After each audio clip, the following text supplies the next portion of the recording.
নমস্কাৰ, মোৰ নাম ৰিংকু তালুকদাৰ। মই ট্ৰিটি অফ ইয়াণ্ডাবু কথা কৈ আছিলোঁ। তেতিয়া মোৰ মাথাত এটা প্ৰশ্ন আহিলে যে ট্ৰিটি অফ ইয়াণ্ডাবু হৈছিলে ব্ৰিটিছ গভৰ্ণৰ জেনেৰেল আৰু বাৰ্মিজ গভৰ্ণৰ জেনেৰেলৰ মাজত। তো মোৰ মানে মাথাত আহিছে কি, অসমততো আপোনাৰ আহোমৰ শাসন চলি আছিলে, তো আহোম আৰু ব্ৰিটিছৰ মাজতহে চুক্তি হ'ব লাগিছিলে।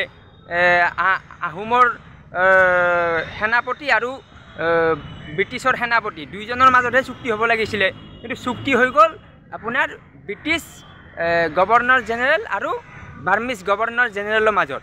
তো এই কথাখিনি মই ভালকৈ বুজি পোৱা নাছিলোঁ, এতিয়া মই অলপ বুজি পালোঁ। তাৰমানে ঘটনাটো হৈছিলে কি, আপোনাৰ যিবিলাক আহোম ৰজা আছিলে বা আহোমৰ সৈন্য বাহিনী আছিলে, সেইবিলাক গোটেই ভগনীয়া হৈ গৈছে। মগনীয়া সেইবোৰ মানে গোটেই পলাই আপোনাৰ কলকাতাত যায়। চবেই যায় কলকাতাত। আপোনাৰ আহোমৰ ডাঙৰ বিষয়া, সৰু বিষয়া, লালু পাঞ্জু চব গৈ কিনে কলকাতাত আশ্ৰয় লয়। তো বাৰ্মিজ সেনাই মানে সিহঁতক বিচাৰি ফুৰিছে মাৰিবৰ কাৰণে। আকৌ কলকাতাত গৈ মাৰিব বিচাৰে, কিন্তু ব্ৰিটিছ আৰ্মিৰ কাৰণে মাৰিব নোৱাৰে। সেইকাৰণে ব্ৰিটিছক কয় যে এই মানুহবোৰক ওলাই দিয়ক, আমি মাৰিম। তো ওলাই নিদিয়াৰ কাৰণে বাৰ্মিজ সেনাই মানে আক্ৰমণ কৰি দিলে ব্ৰিটিছক। তো ব্ৰিটিছ আৰ্মি আৰু বাৰ্মিজ আৰ্মি তেওঁলোকৰ মাজত যুদ্ধ হৈছে, 2 বছৰ যুদ্ধ হৈছে।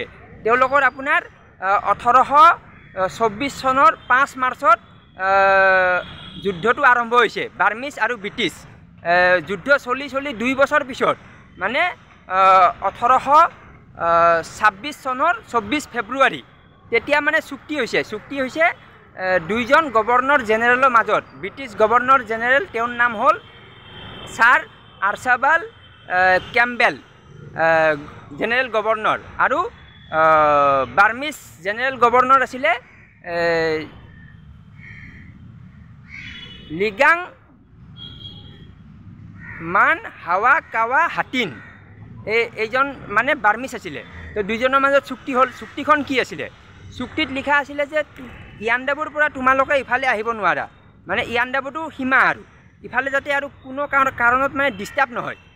এইটো মানে তাতে চুক্তিৰ প্ৰথম 1 নম্বৰ আছিলে। 2 নম্বৰ আছিলে যে তোমালোকে যে আমাক যুদ্ধ কৰাবলৈ বাধ্য কৰালা, কাৰণ আমিতো যুদ্ধ কৰিব বিচৰা নাই। আমাৰতো অসমৰ প্ৰতি আমাৰ চকুৱে নাছিলে। আমি কলকাতাত আমি বেংগলত আমি বঢ়িয়াকৈ বিজনেছ কৰি আছোঁ, বঢ়িয়াকৈ আমি পইচা কামাই আছোঁ। আমাৰ অসমৰ ওপৰত চকু নায়েই, অসমত চাব লগা নায়েই একো। তো তোমালোকে আমাক বাধ্য কৰি এইবিলাক কৰাইছা। তো সেইকাৰণে আমাক বছৰত 100 কোটি 100 কৰোৰ টকা আমাক দিব লাগিব বছৰত। সেইটো 2 নম্বৰ হ'ল। 1 নম্বৰ হ'ল সীমাটো আহিব নোৱাৰে, 2 নম্বৰ টেক্স দি থাকিব লাগিব। কাৰণ আমিতো আক্ৰমণ কৰা নাই, তোমালোকে আক্ৰমণ কৰিছা। এই দুটা হ'ল মেইন চুক্তি। তো এই চুক্তি দুটা কৰিলে, চুক্তি এইকাৰণে কৰিলে, নহ'লে ইয়াণ্ডাবু পাৰ হৈ আকৌ গুচি গ'লে হয়, গোটেই বাৰ্মিজ মানে চাফা কৰি দিলে হয় ব্ৰিটিছে। কিন্তু ব্ৰিটিছেও নকৰিলে, কাৰণ কিয়, যুদ্ধ কৰিলে লছো হৈ থাকে।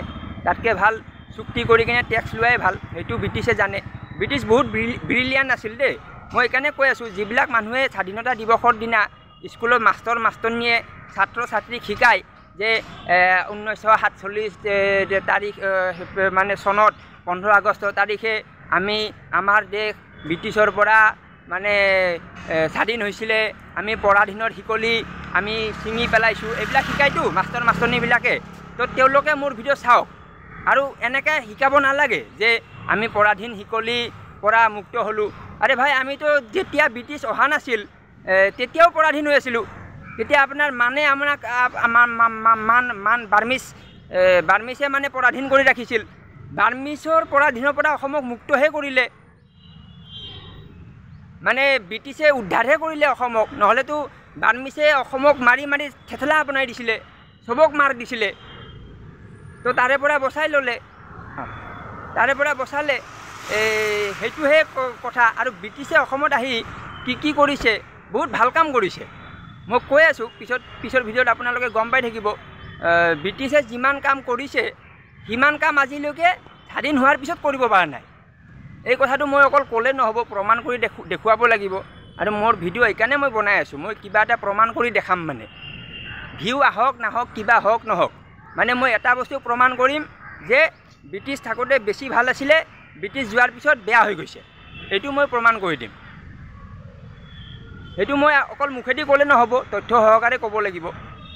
তো ঠিক আছে, মোৰ ভিডিঅ' চাই থাকক। এনেকৈ আজিৰ বিষয়টো হ'ল ট্ৰিটি অফ ইয়াণ্ডাবু, কাৰণ এইটো মেইন পইণ্ট, এইটোৰ পৰাহে তলৰ বিষয়বোৰ আহিব। আৰু আমাৰ শিক্ষা ব্যৱস্থা, আমাৰ স্বাস্থ্য ব্যৱস্থা, আমাৰ গোটেই সমাজৰ যিটো ব্যৱস্থা, সেইটো আজিও ব্ৰিটিছ মডেলতে চলি আছে। এইটো বহুতে মানি ল'ব নিবিচাৰে। তো মোৰ ভিডিঅ' চাই থাকক, তেতিয়া আপোনাৰ যিসকলে চাই তেওঁলোকে বুজি পাব, যিসকলে নাচায় তেওঁলোকে একো নাজানে, একো নাজানা হৈ থাকিব। তো ঠিক আছে, ধন্যবাদ।